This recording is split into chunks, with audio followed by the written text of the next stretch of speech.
All right, hello everyone. You are listening to Boom Elevators, and welcome to the first floor, episode 1. My name is Connor, My name is Ben. and we just wanted to welcome. Hope everybody out there listening is grateful and thankful that we're doing this for them today.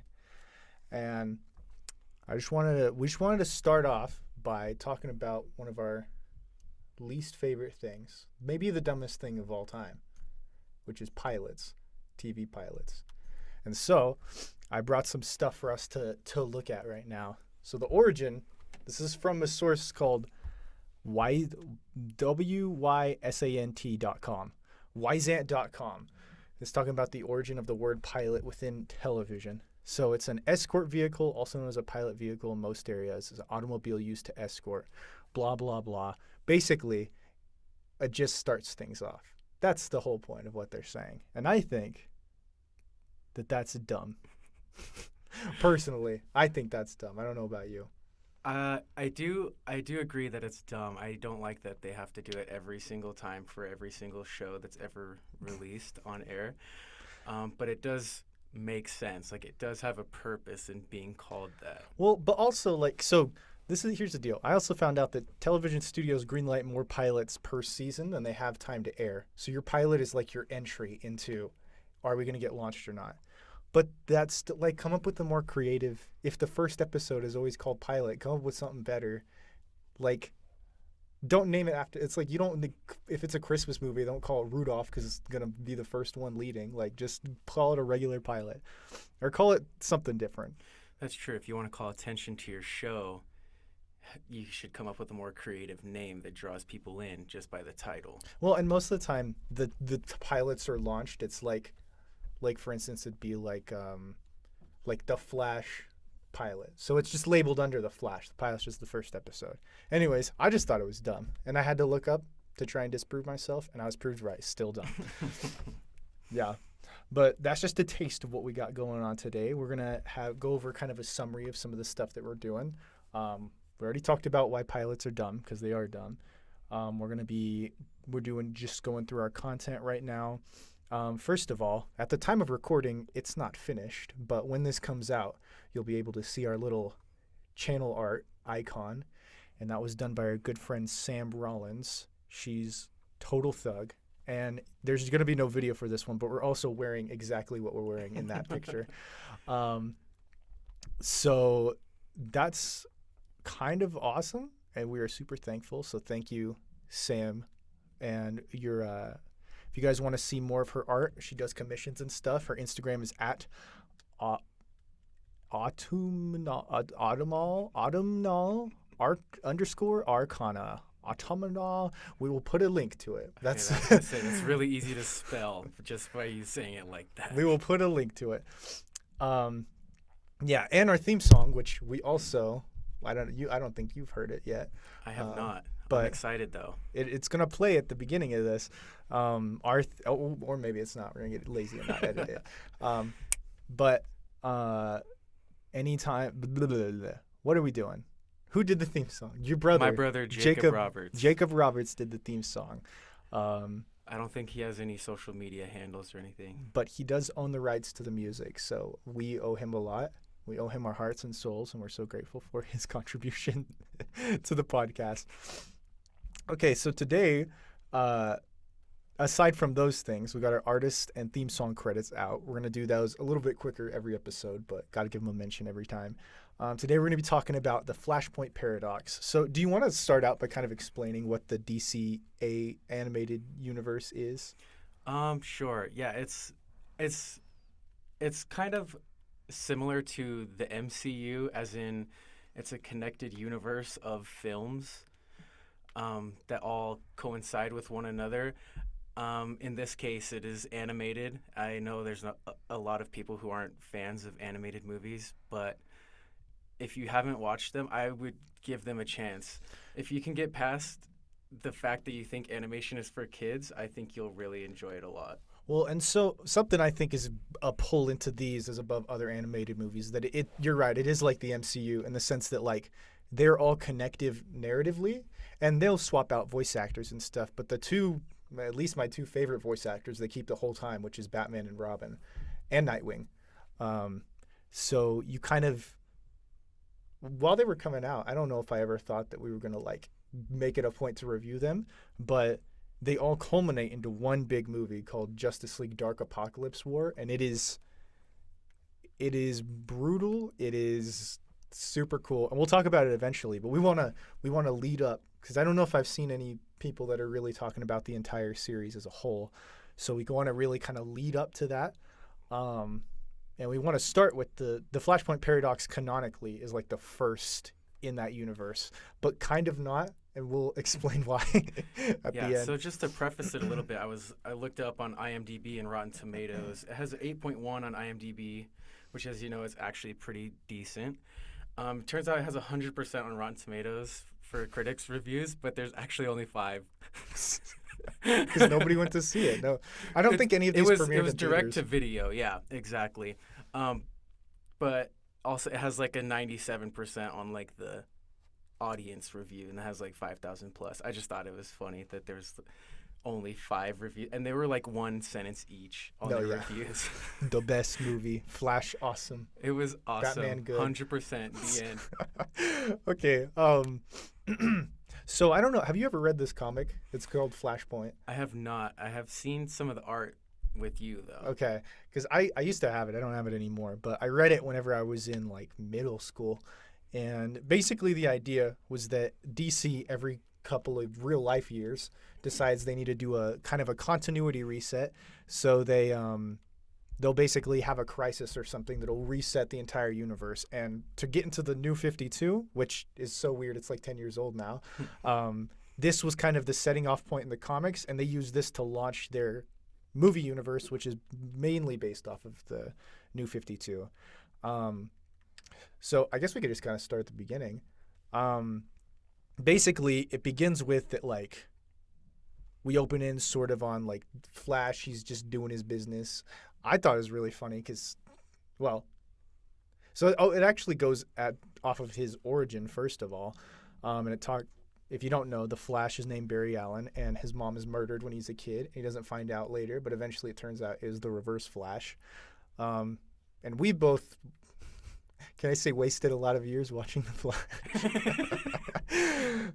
What we considered great TV in the moment it was nice. Looking back, not really. Not so much. So they do this origin, but they do it pretty quickly, and I thought it felt really like brutally real to me. I know it's animated, but like Barry, I forget what he does, but he's like just goofing around. And he walks into his house, and his mom's already dead there. Mm-hmm. And it shows, like, the cops and everything. Yeah, I think in this universe, it was actually also her birthday. Like, he was coming home to celebrate her birthday with her. That is actually true. Yeah, and that comes back a little bit. I also wrote in my notes, the Flash ring is the coolest thing ever. Because in the beginning, like, it starts off with showing his origin, and then it kind of shows him going to engage some villains at the Flash Museum. He goes to beat up all of the rogues, including the Reverse Flash. And he's like, well, he's dipping out of his job, and he uses it. And maybe I'm just like a sucker for rings. Green Lantern is my favorite superhero, and I love the Flash, but like the Flash ring is the coolest thing ever. Whole suit sweet. comes out. I don't know. Yeah, exactly. I don't know who else like has a ring that has their entire suit in it. And he also can put his suit on like in 1 second or less. So yeah. Well, I remember this. It's interesting. Whenever he runs out to put on his suit, he throws off his jacket because that's not going to fit under his suit. And then he launches it out. He puts it all over his clothes, and then he's already at the Flash Museum by the time he's done changing. I thought that was hecka cool. Yeah, actually, I really like that scene because it shows all of Flash's villains in one area. It has the top. It has Mirror Master. Heatwave, Captain Cold, especially Captain Cold, awesome. Dude, Captain awesome. Boomerang, and he fights all of them and defeats them, and then the Reverse Flash shows up and wrecks everything like he does. I shouldn't laugh because it's messed up, but yeah, Reverse Flash is cool. Oh, so I wrote something that I noticed was that so it's 2D animated pretty much the whole time, but there are some shots that are the Flash is completely computer generated CG 3D animation. Yeah. I thought some of those shots work so well that I never noticed they were even in the movie originally. We'll get onto it later, but some are a little more noticeable. Yeah, if you don't linger on his face, he runs, and the CG is cool because it shows the Flash like in 3 dimensions, stuff you couldn't show in 2D. But sometimes when he's running, it'll zoom in on his face, and his face is like it's not moving. It's like a mannequin face, but he's still swinging his arms, going as fast as possible. Yeah. So yeah, I thought the Flash CG was good in smaller moments. I don't know if you noticed this with the Justice League of whenever they all show up. But everybody has like really small heads. No, that's what I was gonna say. The one that bothered me the most was Superman, because his head was really, really tiny, and the rest of his body was massive, like unbelievably massive. Like think like The Rock, but then he has like Kevin Hart's head on his But body. the Rock's head's already kind of small, so like Yeah, but I mean comparative to his body, not like to a regular person. yeah, but it's smaller. Yeah, no, it's also their eyes are really small and their lips are really small.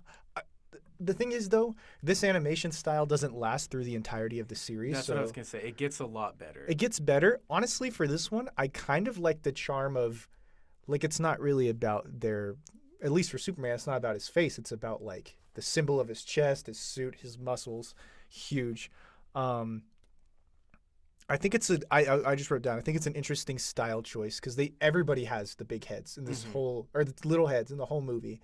Everybody has huge bodies and little heads. Which I do think is interesting because technically in the Flashpoint, when he comes back to the quote-unquote original timeline, it is still altered. So I kind of just attribute that in my mind to why they switched animation styles after this movie. That kind of puts my mind at ease. Yeah, so, because in this movie they have Kevin Conroy as Batman. Well, Bruce Wayne Batman, at least. He's great. He doesn't return for the rest of it, but I think it was good to have him be like the launching point and then give someone else the reins to be Batman. Because the guy, I forget his name, that plays Batman in the rest of the movies, love him. He's one of the best, in really my good. opinion. Yeah, there's only a couple guys that in my mind is Batman. One obviously is Kevin Conroy. The other one is the other guy in these movies, and another one is the Batman, Brave and Bold Batman. While I go over these notes, will you look up his name? I want to give this guy the credit he deserves. Because he's good. Yeah, he's so good, and he plays Batman through all of the movies. And there's, I believe, like 14 or 15. There's a lot, and they're all really good. They're all good. They're also all exactly an hour and a half. So easy to get through if you want to binge it. While you're looking that up, so what happens is that the rogues come in and they try to beat up the Flash, and Flash is like, actually, I'm smarter than you, and I can beat you all up. Reverse Flash is like, well, I'm smarter than you, and he puts bombs on all of the rogues' bodies. And those bombs, it's like, if you try to take them off, they're going to explode, and they're going to level the city. And he traps Flash in some goo, and the Flash throws the goo at him, and Reverse Flash is like, if I die knowing that I destroyed your city, he's like, totally worth it. And so Flash is like, well, you're not the only one with friends, and the whole Justice League shows up. And this is kind of ahead of it, but I love all of their suits in this like opening, the Justice League suits, because I really think they're just as classic as you can get. Like Batman has got the blue and the gray, which is awesome. Superman is in his classic suit. Flash, Green Lantern. Okay, what's this guy's name? It's Jason O'Mara. Jason O'Mara. Wait, who plays Cyborg? Oh, it's the guy from Sonic 2. And then Cyborg again. Well, we'll get to it eventually. Cyborg in the Flashpoint Paradox is Michael B. Jordan. Which is definitely really didn't notice. Okay. Yeah. But yeah, what do you think about the main universe suits of all these guys? Because we'll have plenty of suit discourse. I like it. I liked all of their original ones at the beginning. When Flash comes back at the end of the movie, his suit is different. It has more yellow, like lightning bolts on it. I prefer that one. No, I yeah, so put is that Batman. one in my notes. I was like 10 out of 10. That one's awesome. Dude, it's awesome and kind of the launching point for his suit and the rest of the universe. Oh yeah, but okay, so I was talking about the bombs because when the Justice League shows up and they're like, well, each of us will take a bomb and we'll go take it, like figure out what's up. And Wonder Woman gets Captain Cold's bomb.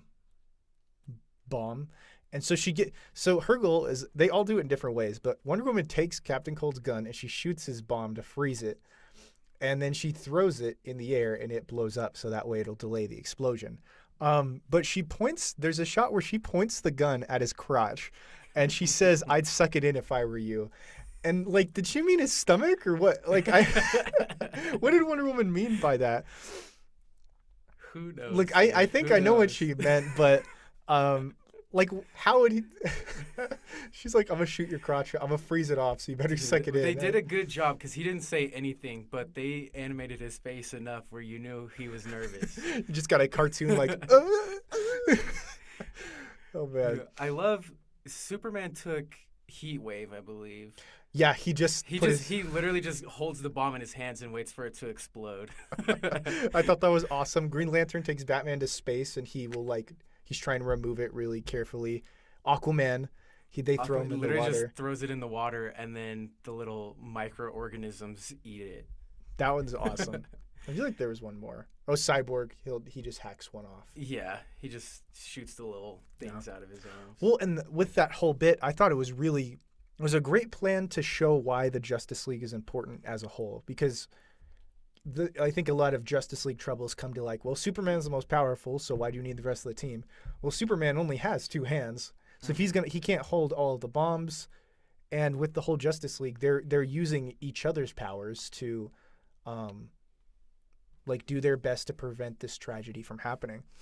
So I also wrote down in my notes, I was like, the heroes will always try to save people, even if they are villains. They were the ones that put themselves into that situation. No, But yeah. they were like, no life is worth losing over.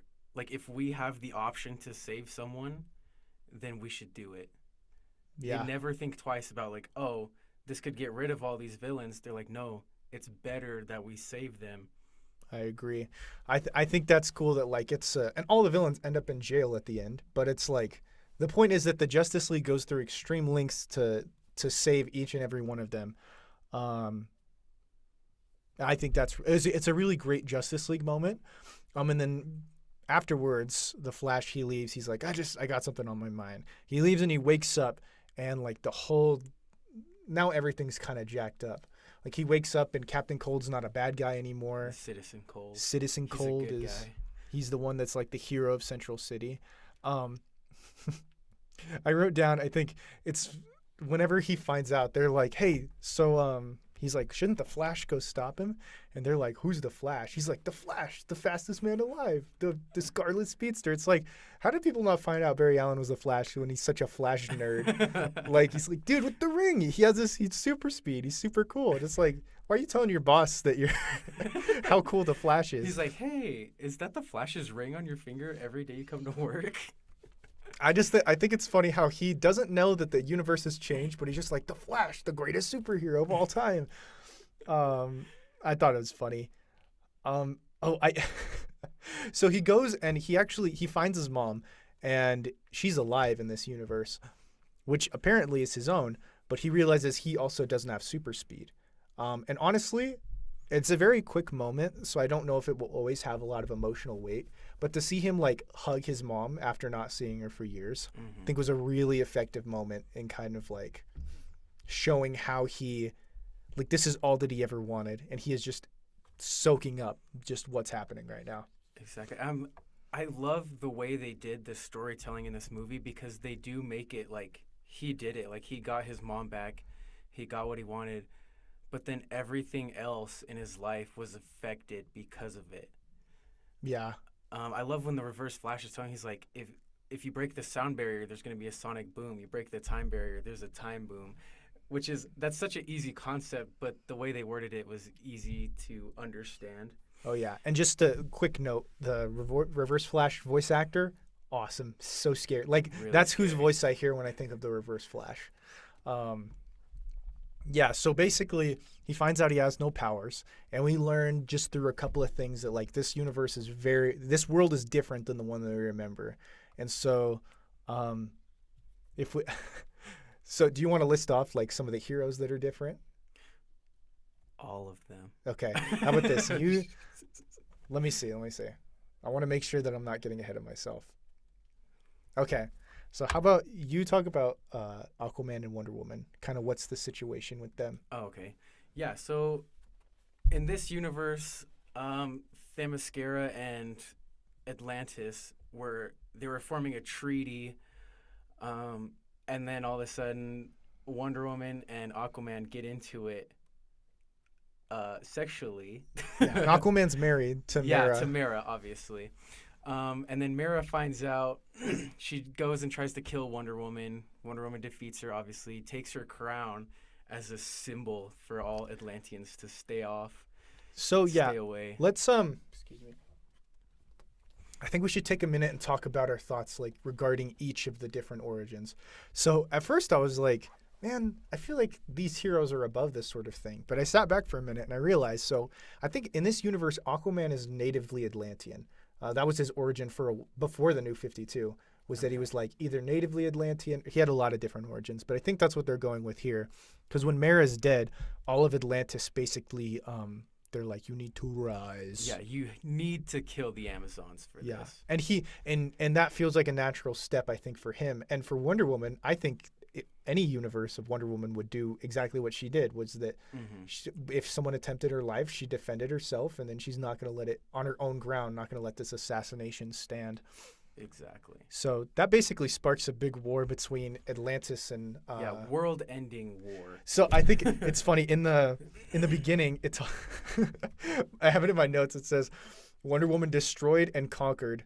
Wonder Woman and Aquaman. Atlantis sinks Paris, and Wonder Woman takes over England. And I just wrote good. Good. They just give them Europe. Okay, they can have Europe. Dude, that's what we're gonna get canceled for, right? I know, right? We have this running joke when we're getting the podcast going is that we're going to get canceled before we even start. But yeah, basically they destroy England and France before they even touch the United States. And I think that's a little bit funny. Yeah, for some reason the United States is totally fine. Obama's the president still. So that's all normal. No, so Cyborg also works for the president. Like, yeah, this is his main hitman, basically. Dude, and if there's a king of small head, big body, it's Cyborg. He's like, he has to be like 8 feet tall in this movie. Yeah, and he is like, because usually his arm turns into a cannon. In this one, it's always just a cannon. Well, I wrote down, I said that this is like an alternate apocalypse world and everyone looks different. Cyborg just looks like he does now. Every version of Cyborg looks like that to this day. Yeah. But he's really great. I like he's kind of a replacement for Superman in a way. Yeah. Because Batman they didn't have Superman in this universe. Well, kind of. Sort of. Batman stands for like his vigilante justice, and Cyborg is standing for like truth, justice, and American way. He's the Boy Scout. Yeah. Which, do you want to talk about Batman or should I talk about Batman? Go for it. Okay, you can do Superman. So Batman, this is actually a really popular version, so most people probably know this, but in this universe, it's in the alleyway where Bruce Wayne got shot, or I'm sorry, I spoiled it, where Bruce Wayne's parents got shot. Instead, in this universe, Bruce Wayne is the one that got shot, and Thomas Wayne like gets the mugger and he beats him up.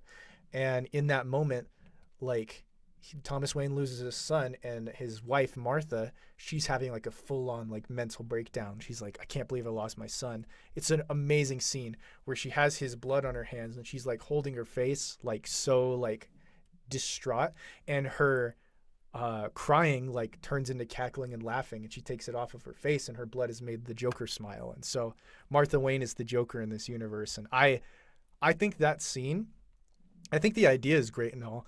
But I think that scene specifically, the vocals are performed so well that it's like a very eerie transition from like crying to laughing, just because it broke her mind.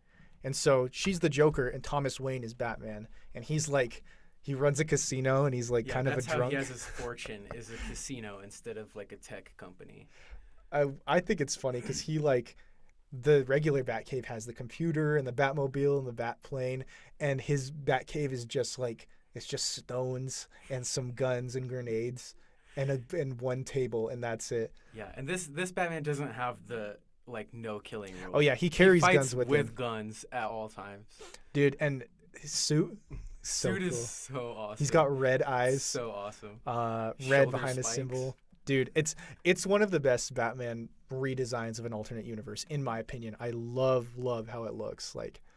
And it's very fitting because it's not a Bruce Wayne Batman. It's a Thomas Wayne he's an adult, so he has different ethics, and he's probably like 60 years old. Yeah, he's really old. Yeah, so I thought that was great. So the next thing that kind of is going on is that I have quite a bit of notes on Lex Luthor and his team that's fighting Aquaman. So the movie's kind of structured in a way that like as Flash continues to stay in this universe, he starts to have memories of things that happened in this universe, but he still has his old memories. And in the comic, it's basically that like if he stays here for long enough, he will forget the old universe and he will just be regular Barry Allen. And that's kind of how they tell these stories. At first, I didn't love it because I was watching it and the movie literally stops in the middle and just does all of the origins for every hero and everything. But then afterwards, Barry wakes up. He's like, I'm getting all these new memories. I don't know where they're from. So I wrote a complaint note and I deleted it because I was like, okay, they fixed it afterwards. That's fine. I really liked that way of storytelling, though, because it made it really easy to understand what was going to happen next. Like, if you just went in, like, a linear story, I would have been really confused. No, yeah. I think so. It would be too bloated to do in a linear fashion. So the memory thing, I think, I like that. But the American government is basically trying to make, like, minor advances on both nations. And so a squad goes. I think he's working for the U.S., but it's Lex Luthor leads a little ship with Deathstroke. And they're going to the ruins of Paris to go see if they can scout out or find Aquaman or something. Oh, they're trying to locate. They're trying to find his, like, massive weapon. Yeah. And so they go to find it, and they're ambushed by, like, all of these Atlanteans. And I said as, like, every single person, since it's the apocalypse world, you can do whatever you want. Every person on Lex Luthor's crew is a named DC character. And I wrote a couple down. You probably saw most of these, but you have Lex Luthor, Deathstroke, Icicle Jr., you have Clayface, you have Vibe, you have Fisherman, the freaking guy with the squid on his head.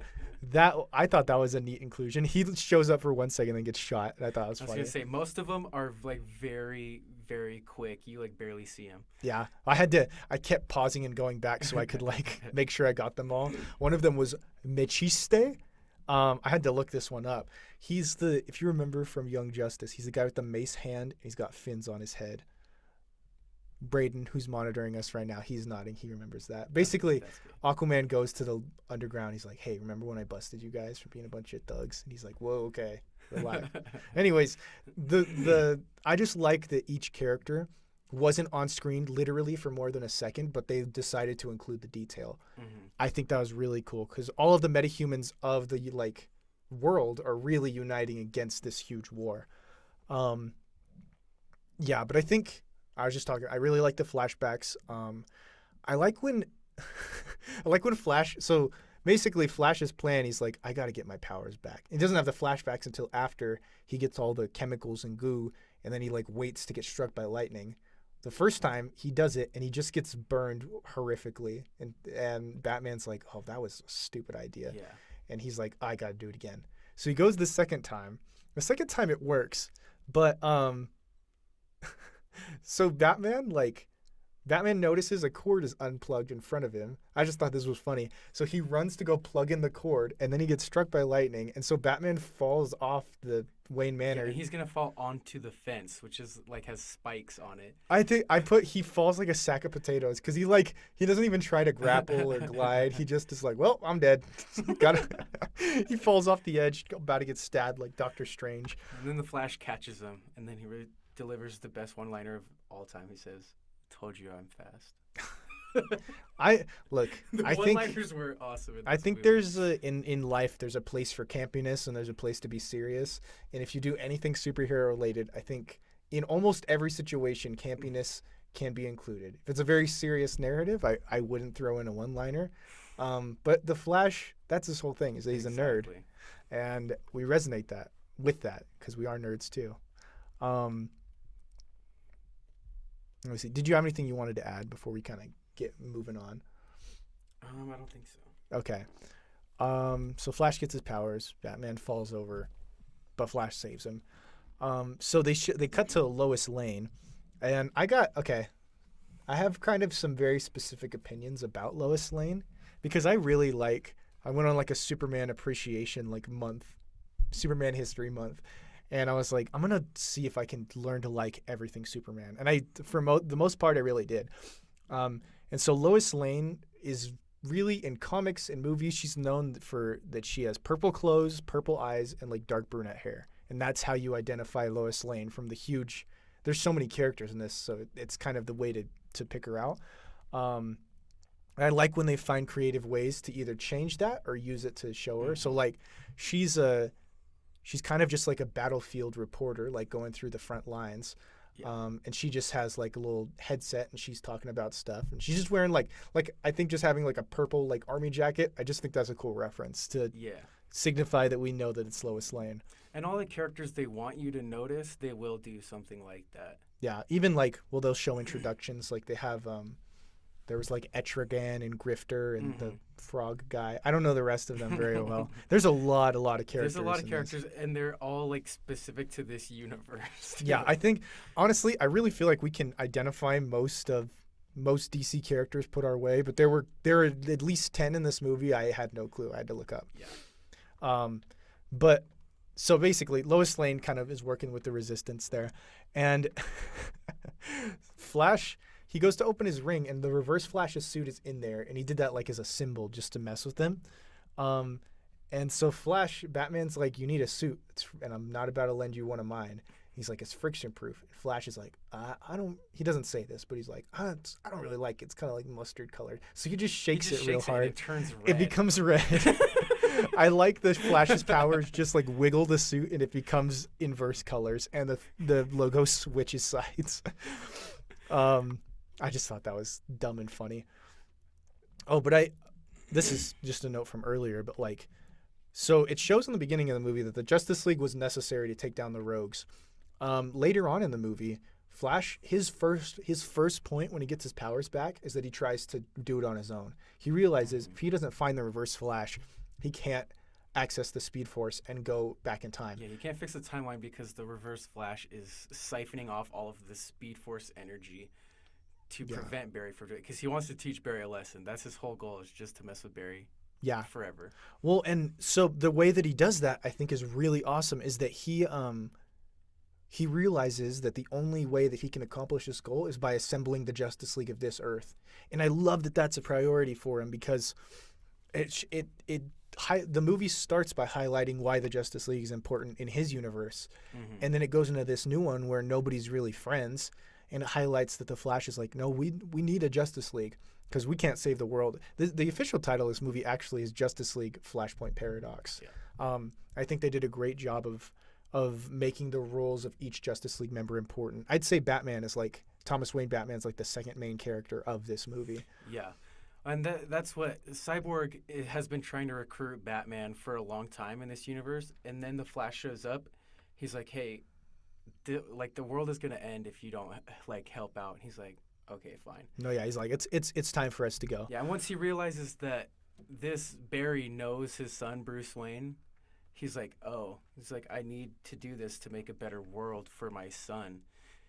And it's really cool at the ending when like his sacrifice, and he's like, give this to Bruce. He's like, oh yeah, this world is over. We'll make yours better. We'll talk about that at the end because that's a really great moment.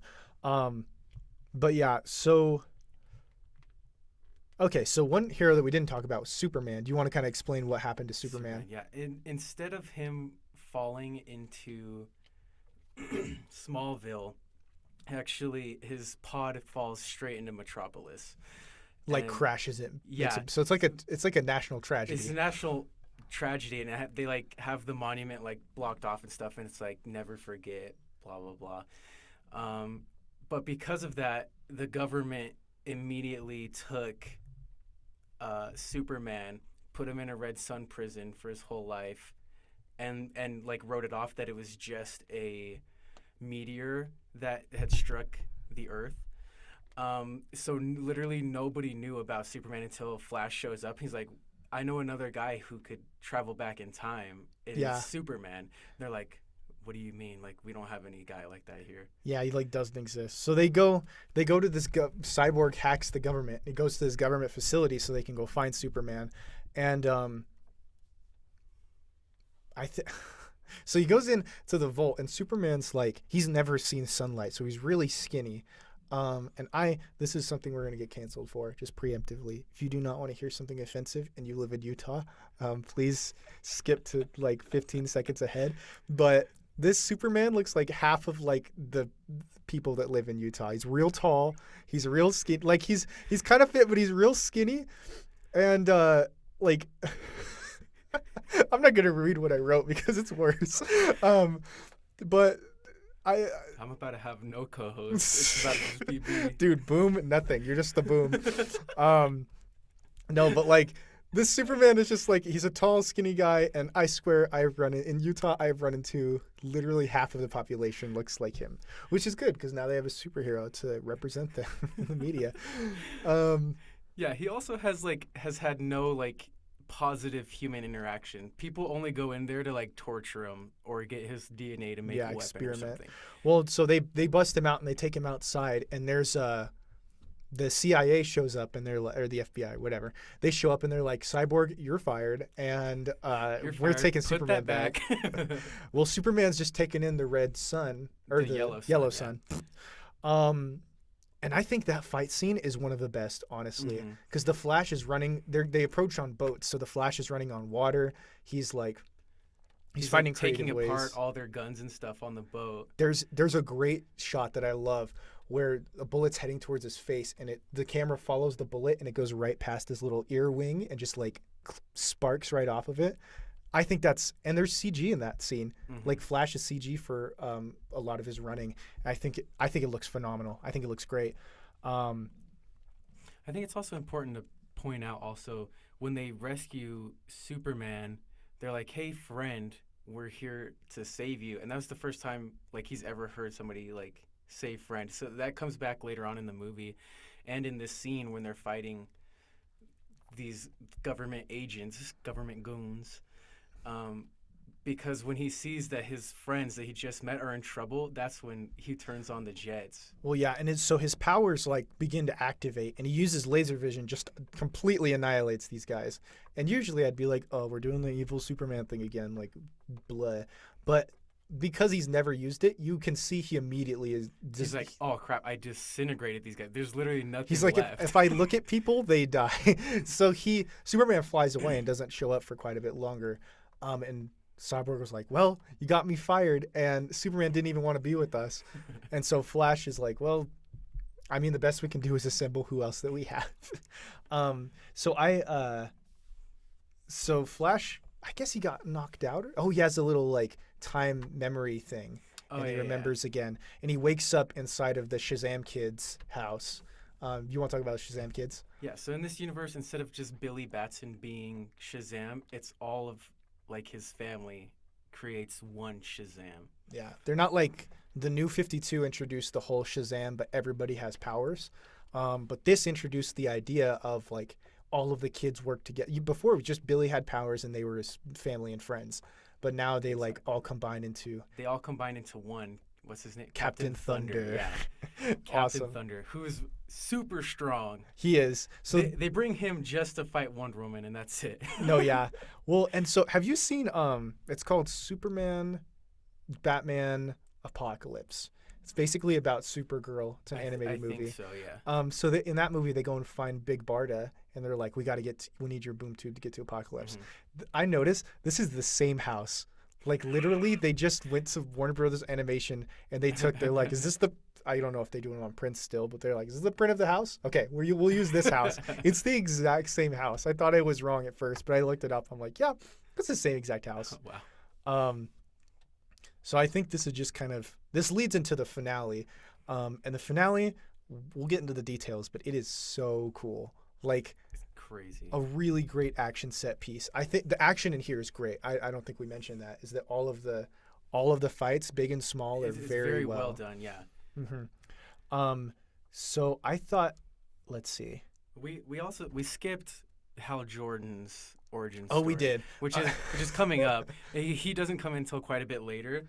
But in this universe, is it Abin Sur that falls to Earth like normal? Yeah, Abin Sur falls to Earth. It's still him, but his ring goes back to space. And the last thing he says is, "Beware my power." So they have his spaceship. They have Abinsur's like dead body in like cryo frozen, and Hal's looking at it because he's still a pilot, and they're like, "You're the best pilot we have. We need you to go on this mission to destroy Aquaman's doomsday weapon." He's like, "Okay, I'm gonna do it." And he's like, "Show me what you got in here." So he walks in, and they show him Abin Sur, and he's standing on it, and it's like a reflection of him in the suit, basically. And I thought that was really neat. I was like, "Dang, like he really missed out. Like he's." But here's the deal. The reason I didn't write any notes about Hal Jordan because I knew I could make a whole podcast talking about just him, which will eventually come, I'm sure.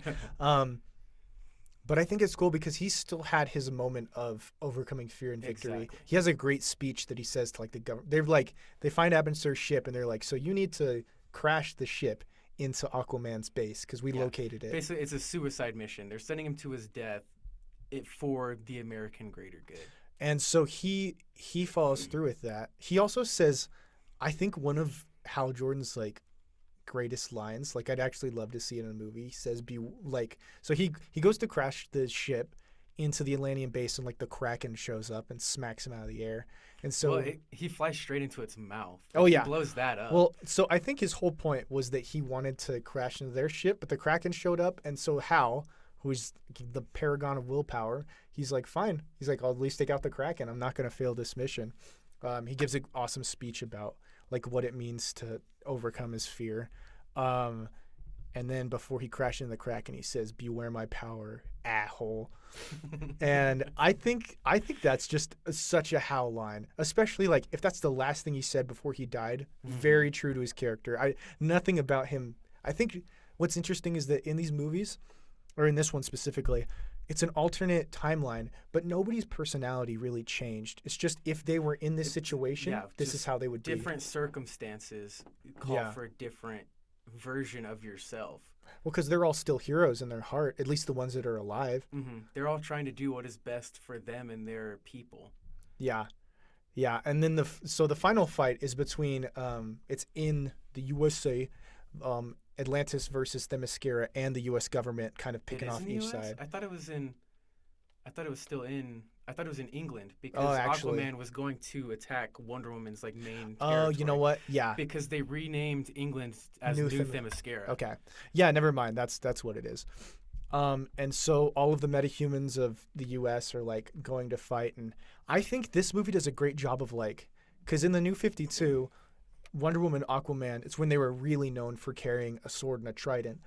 And Aquaman and Wonder Woman, for the most part, don't kill people. So them carrying those weapons was a little challenging because how do you base an action scene around a weapon that's meant for killing people? But this movie highlights if they could use those weapons to kill people and they weren't holding back, how they would.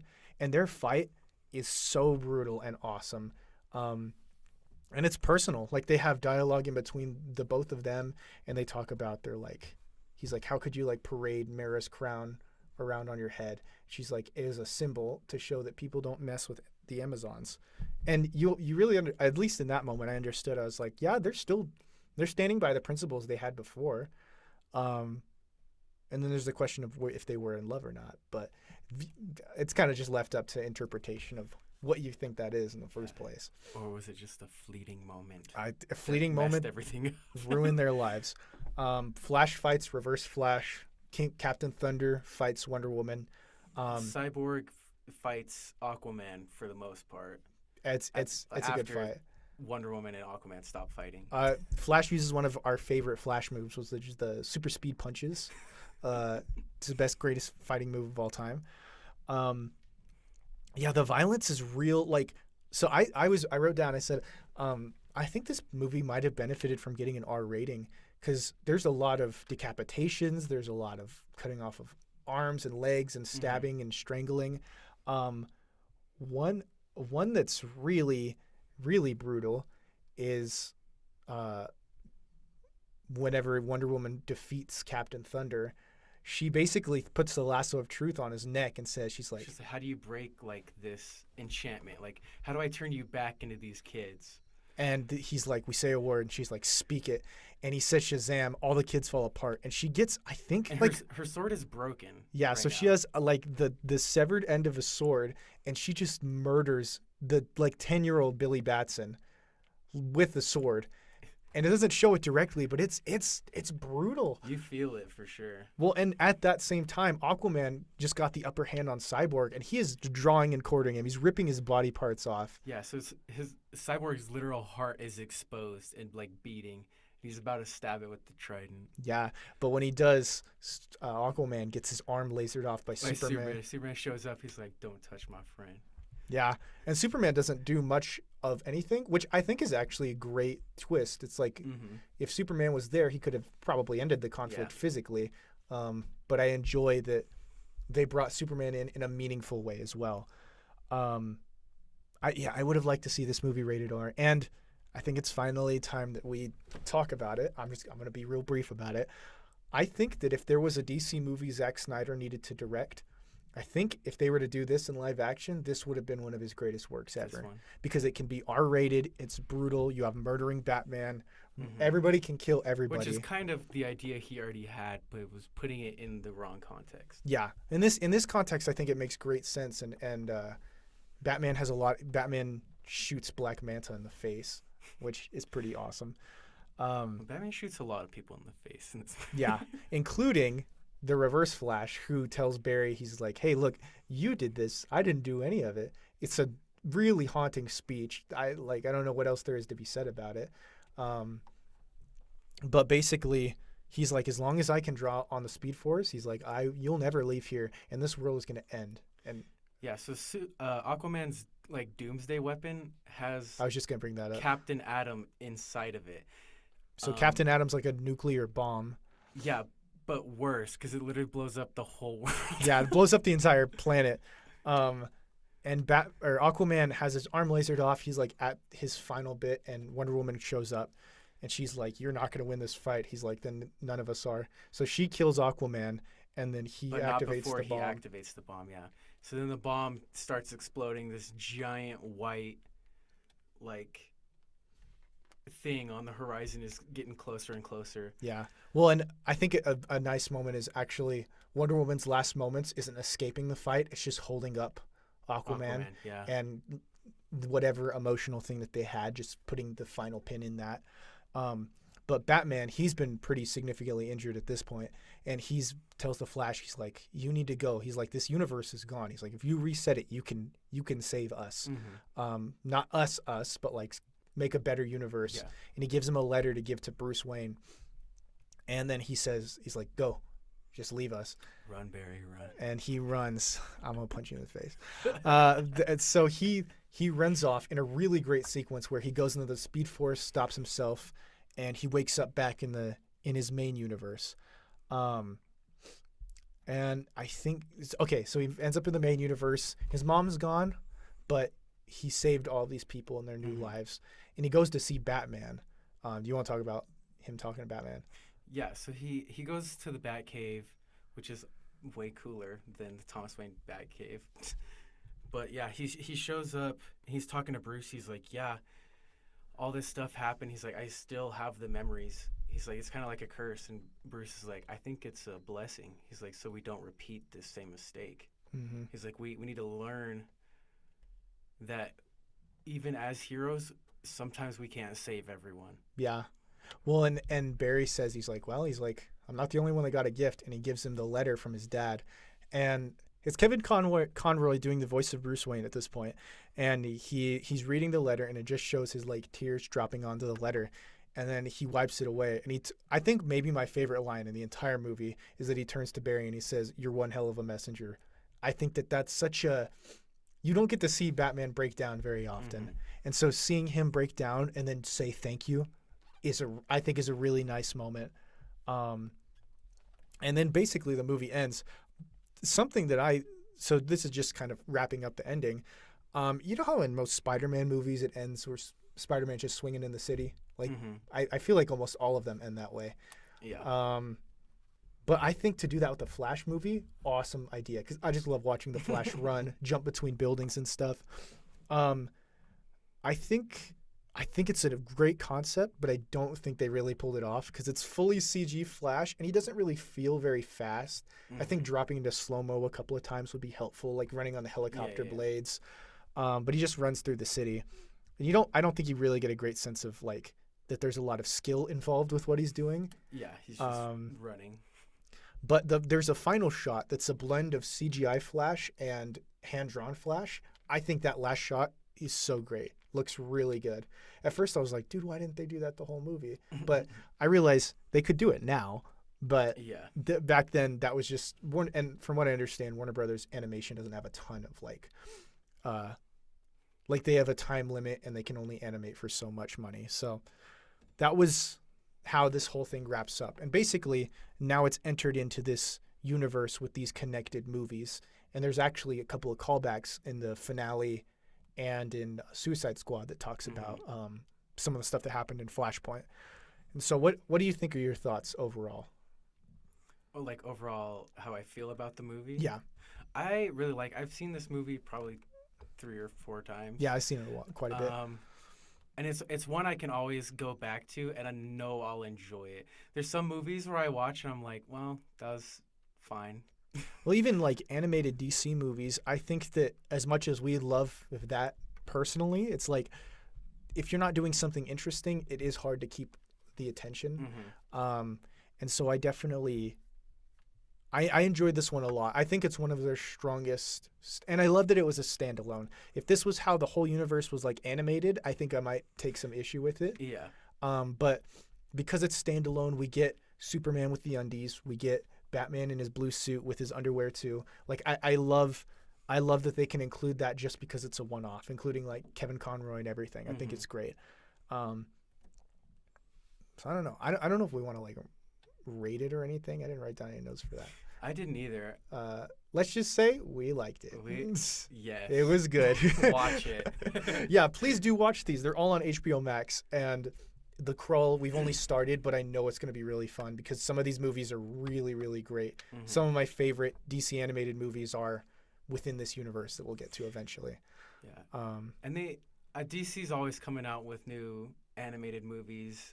Even some, I think some of the ones they're coming out with now still kind of are in this universe. We'll have to explain that when we get further along, but later on. But yeah, but that was kind of our coverage of the Flashpoint Paradox, and so we talk a lot about DC. I think we should take a minute and just kind of explain that we love comic book movies, TV shows, as long as they're good, and right now, we grew up watching all of the Marvel movies and the DC movies that were coming out. I'm trying to find a very fence-sitting way to say this.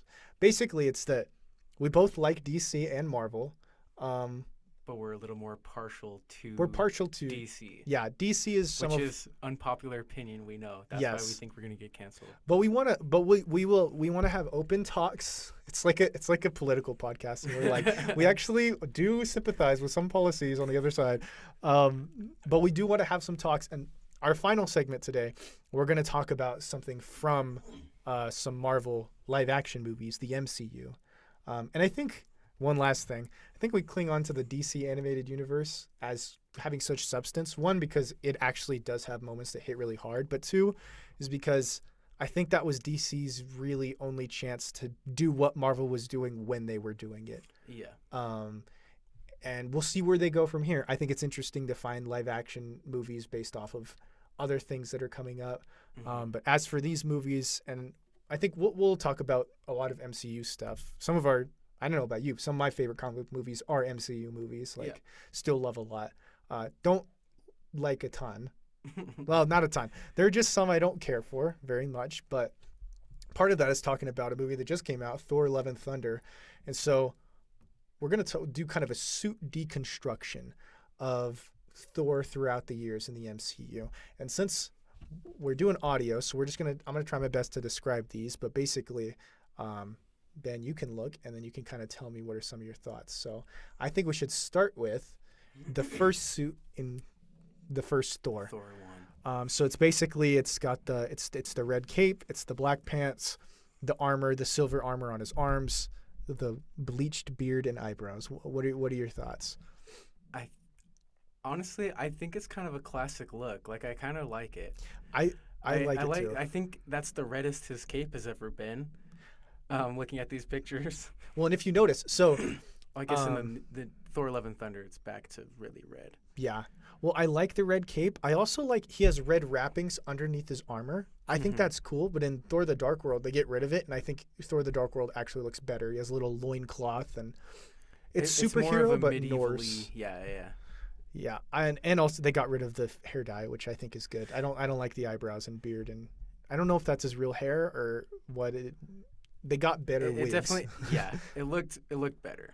Yeah, but okay. So just real quick, Thor: The Dark World just takes everything that's silver, makes it a little bit golder, bronzer, Mhm. and I think that looks The great. cape is a little more maroon than red in this one as well. Which is a darker movie, so darker Uh-huh. color. I dig it. Thor Ragnarok. He has quite a few suits in Thor Ragnarok. I think his beginning suit is fine. I don't love it. It gets away from the circles. I don't know what to call them. The circles that are on the I front think of they're it. supposed to symbolize like the realms or something. Because there's only 6 of them. And there's 9 realms. There's 9. Maybe he's got 3 like on his butt, and like we don't see it under the cape. But I like. I think it's decent. I like his gladiator outfit. I think it's a nice departure because Thor was long hair, cape, very regal the whole time. Mhm. I think since it made a comedic change, it was a cool idea to go with, and it's kind of World War Hulk. I think the gladiator look is really cool. Um, Yeah, and the shorter hair was also a bold move. Was a especially bold move. for Thor being pretty iconically long hair. no, I the thought braids. it was really iconic, and I think it was a cool change.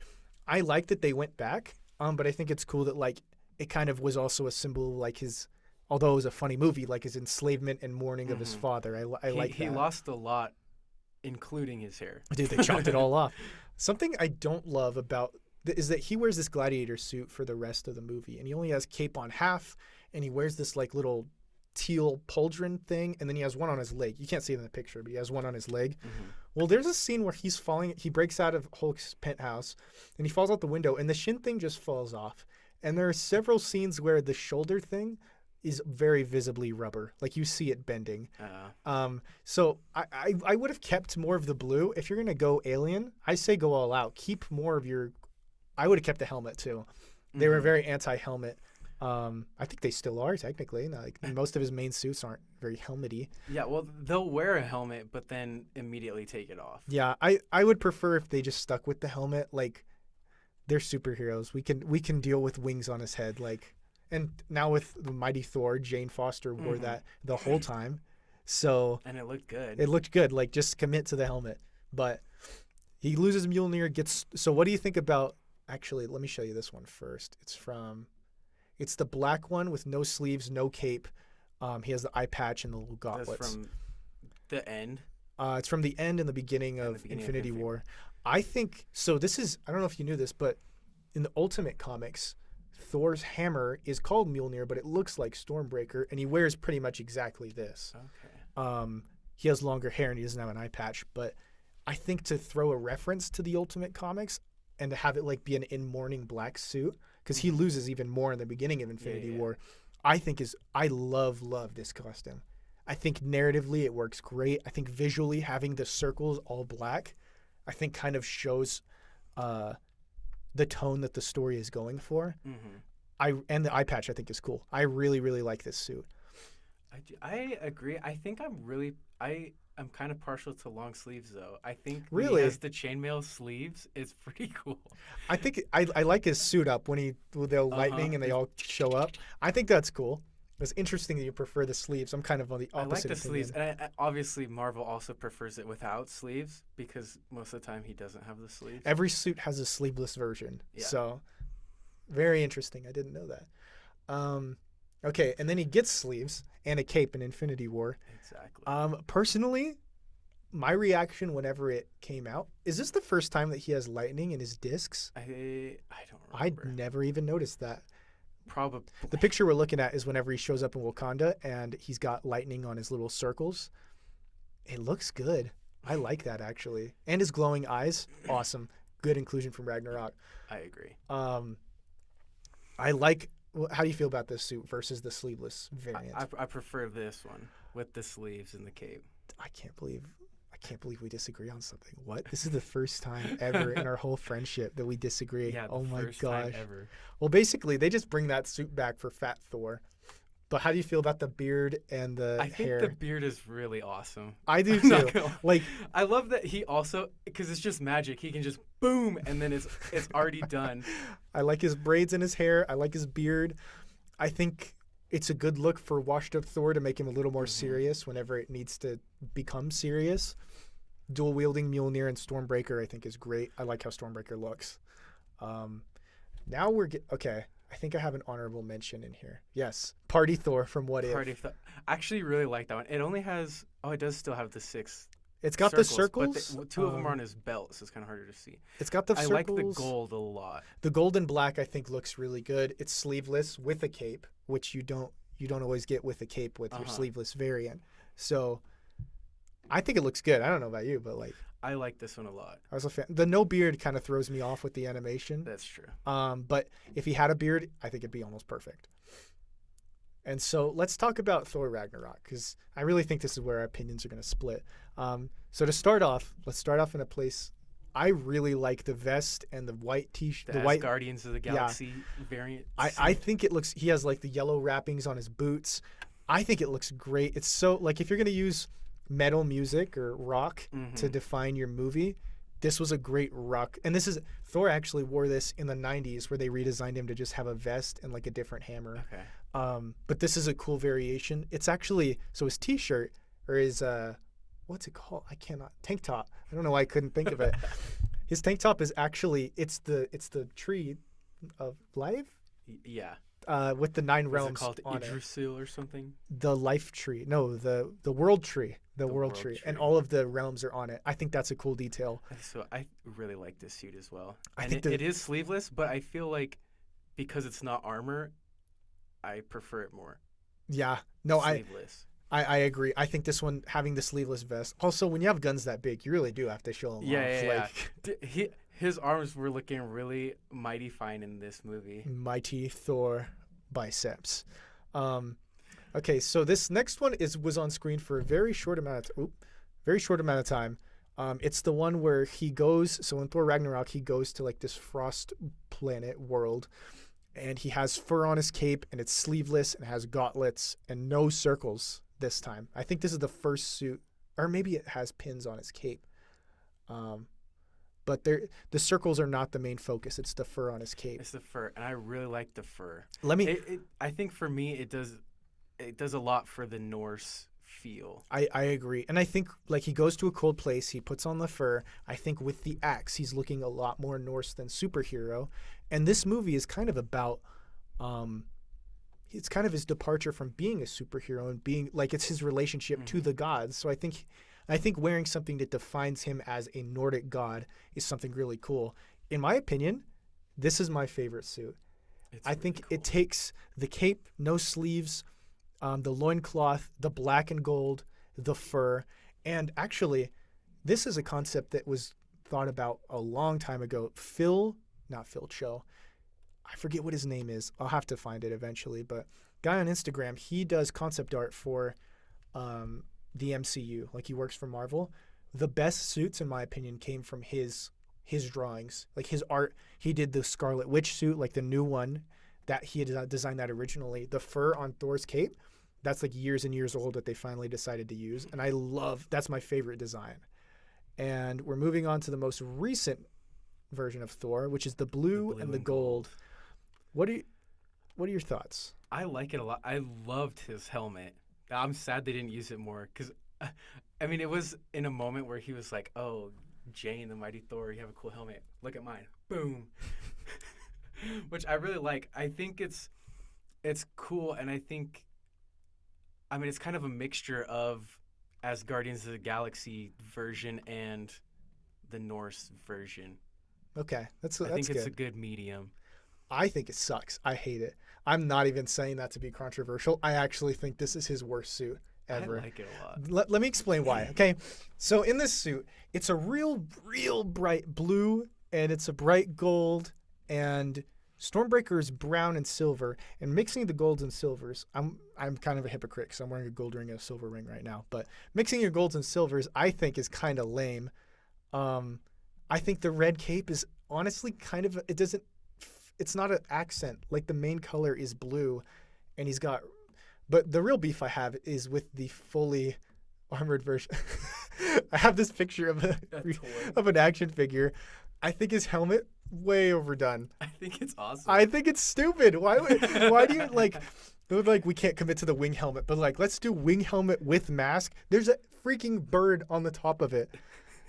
And the golden sleeves, I really don't like. I think it's a nasty looking shade of gold. Here's the Hot Toys picture, so it's in a better quality. I don't like it.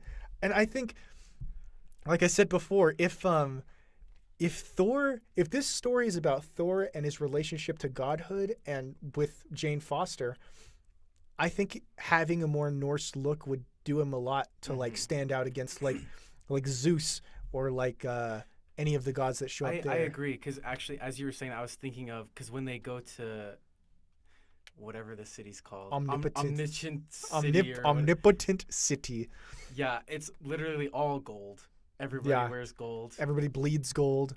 Yeah. Which is really interesting because Thor doesn't bleed gold. Actually, that's a Greek lore accurate detail. Is that the gods had blood of a different substance that was gold, looked gold. So I actually thought that was a neat detail. That's cool. I don't like that it was every single god that was doing it except for Thor.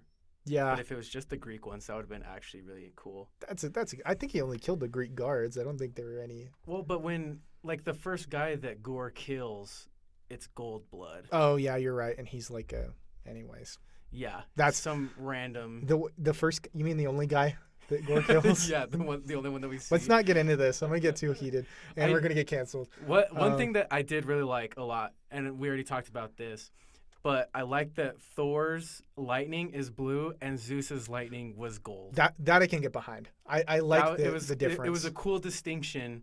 And even when they took the bolt from Zeus, it was still gold when they were using it. Yeah. Like it didn't change. I agree. But like, I don't know.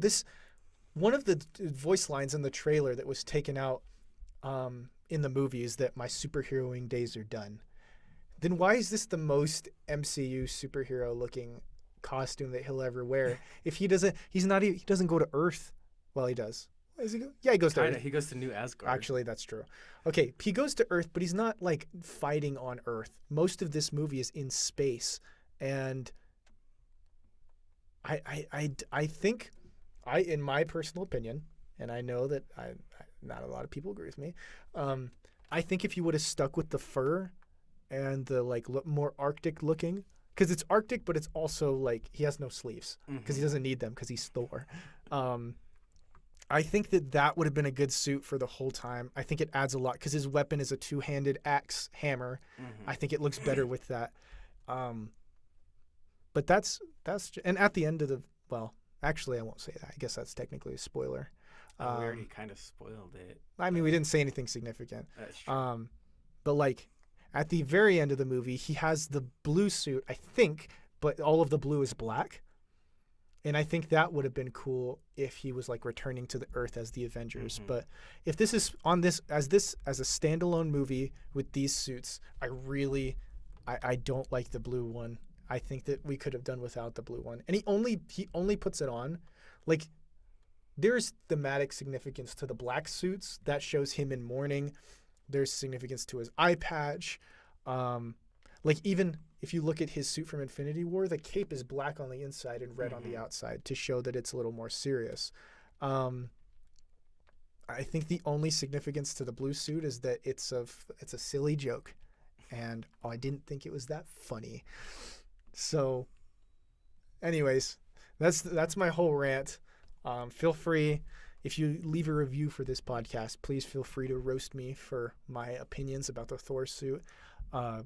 I will never change my mind. I don't like it, and I never will. And if I ever do, I will get down and do 15 push-ups in the podcast studio right now. But that'll never happen, so I'll never change my mind. But yeah, I think overall, I would say most of Thor's suits I really, really love, and I only had beef with the last one. Yeah, I will say I think he has some of the best suits in all of the MCU.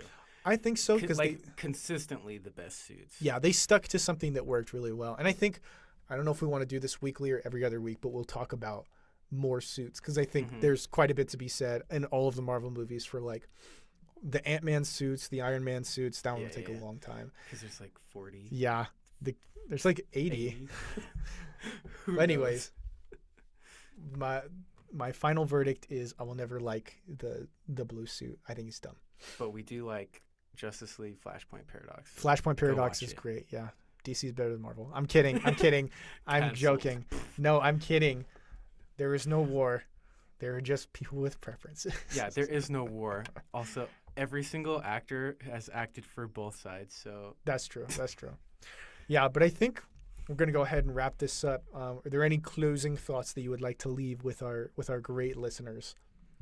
peace and love. Peace and love and thunder. And Thunder. And Paradox. Peace and love and thunder and Flashpoint Paradox. And credit to our channel artist and our theme song artist. Yeah. And we want to give a big shout out to our parents, both of our parents, for birthing us because that wouldn't be possible without them. We owe a lot to them. So anyways, thank you guys for listening. We'll talk to you in the next one. Peace out. See ya.